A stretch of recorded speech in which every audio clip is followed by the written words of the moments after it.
Interfacing I2C on mega 2560 બરાબર. જે આ બ્લોક ડાયાગ્રામ છે એ ખાસ તમે જોઈ લેજો એકવાર બરાબર. એક્ઝામમાં એવો ક્વેશ્ચન પૂછાય કે ઇન્ટરફેસિંગ I2C ઓન મેગા 2560 બરાબર. તો ફર્સ્ટ ઓફ ઓલ આપણે બ્લોક ડાયાગ્રામ ડ્રો કરવાનો રહે બરાબર.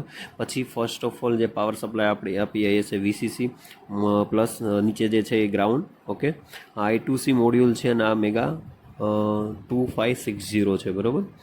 હજે બે પિનની આપણે વાત કરી હતી આગળ બરાબર. જે આરડીનો પિન ડાયાગ્રામની વાત કરી છે, પિન નંબર 20 અને 21. જે 20 છે એ SDA માટે યુઝ થાય છે અને 21 છે એ SCL માટે ઉપયોગ થાય છે બરાબર. જે આપણે કનેક્ટ કરીએ છીએ I2C મોડ્યુલ. I2C એટલે કે વાયરલેસ કોમ્યુનિકેશન મોડ્યુલ બરાબર. એમાં આપણે આનો યુઝ કરીએ છીએ બરાબર. તો જે પણ અહીંયા ફંક્શન આપણે આજે જોશું બરાબર, જે આપણે અગાઉના જે પણ કંઈ ફંક્શન આવી ગયા એ જ અહીંયા ફંક્શન આપણે આમાં ઇન્ક્લુડ થશે બરાબર. તો ખાસ ફર્સ્ટ ઓફ ઓલ કનેક્શન, આનું બંનેનું કનેક્શન. તો કે I2C મોડ્યુલની SDL જે પિન છે એ મેગા 2560 બોર્ડના SDL પિન નંબર 20 સાથે અને I2C મોડ્યુલની SCL પિનને આર્ડિનો મેગા બોર્ડની SCL પિન 21 સાથે જોડવામાં આવે છે બરાબર. એટલે કે આ જે I2C મોડ્યુલની SDL નામનું જે મોડ્યુલની જે પિન છે એને આના જે આર્ડિનો મેગા 2560 છે એની પિન નંબર 20 સાથે જોડવાનું છે અને SCLની જે છે બરાબર મોડ્યુલ I2C મોડ્યુલનું બરાબર પિન એને પિન નંબર 21 સાથે જોડવામાં આવે છે. તો ફર્સ્ટ ઓફ ઓલ પહેલું કામ શું કરવાનું તો કે કનેક્શન. તો કનેક્શન કેવી રીતે આપ્યા બરાબર, તો એ આપણે અહીંયા લખ્યું છે બરાબર ફર્સ્ટ. અને હવે નેક્સ્ટ ઇન્ક્લુડ wire.h બરાબર. આનો ઉપયોગ કરીને વાયર લાઇબ્રેરીને પ્રોગ્રામમાં લિંક કરવામાં આવે છે. આપણે આ ફંક્શન જોઈ ગયા wire.h બરાબર, જે વાયર લાઇબ્રેરીને પ્રોગ્રામને લિંક કરવામાં આવે છે બરાબર.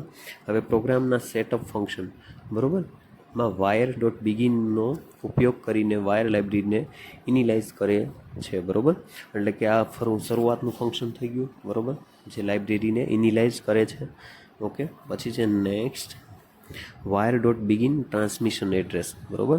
આનો ઉપયોગ કરીને દર્શાવેલ એડ્રેસ પર ડિવાઇસ સાથે કોમ્યુનિકેશન શરૂ થાય છે બરાબર. ખાસ હવે ડિવાઇસનું જે કોમ્યુનિકેશન થાય છે કોના દ્વારા થાય છે તો કે બિગિન ટ્રાન્સમિશન દ્વારા બરાબર. ઓકે, નેક્સ્ટ છે wire.write બરાબર, રાઇટ ડેટા. એનો ઉપયોગ કરીને રાઇટ થાય છે બરાબર.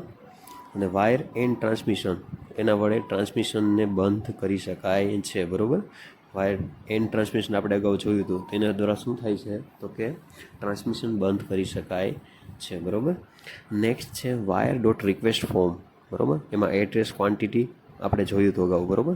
એનો ઉપયોગ કરીને દર્શાવેલ એડ્રેસ પર રહેલા ડિવાઇસ પાસેથી ડેટા મેળવવાની રિક્વેસ્ટ કરે છે બરાબર. વાયર અવેલેબલ દ્વારા ડેટા રિસીવ થાય છે કે નહીં તે ચેક થાય છે બરાબર. અવેલેબિલિટી ચેક થાય છે કે નહીં બરાબર, રિસીવ થાય છે કે નહીં બરાબર. પછી છે વાયર રિક્વેસ્ટ દ્વારા રિસીવ થયેલ ડેટા રીડ કરવામાં આવે છે બરાબર. રિક્વેસ્ટ દ્વારા જે ડેટા રિસીવ થયો છે તેને રીડ કરવામાં આવે છે બરાબર. પછી કોમ્યુનિકેશન દરમિયાન જો કોઈ એરર જનરેટ થાય તો તે ચેક કરવા માટે લાઇબ્રેરી ફંક્શનનો ઉપયોગ કરવામાં આવે છે. જો હવે કંઈ પણ એક એરર આવશે બરાબર, તો એ ચેક કરવા માટે લાઇબ્રેરી ફંક્શનનો ઉપયોગ કરવામાં આવશે બરાબર. તો interfacing I2C on Arduino mega 2560 છે બરાબર. એ ક્વેશ્ચન જો આપણે એક્ઝામમાં પૂછાય તો આટલી વસ્તુ તમારે લખવાની ને 4 માર્કનું તમને ક્વેશ્ચન હશે બરાબર. નેક્સ્ટ આપણે જોશું રિસપ બેરી PI3 બરાબર. Okay, thank you.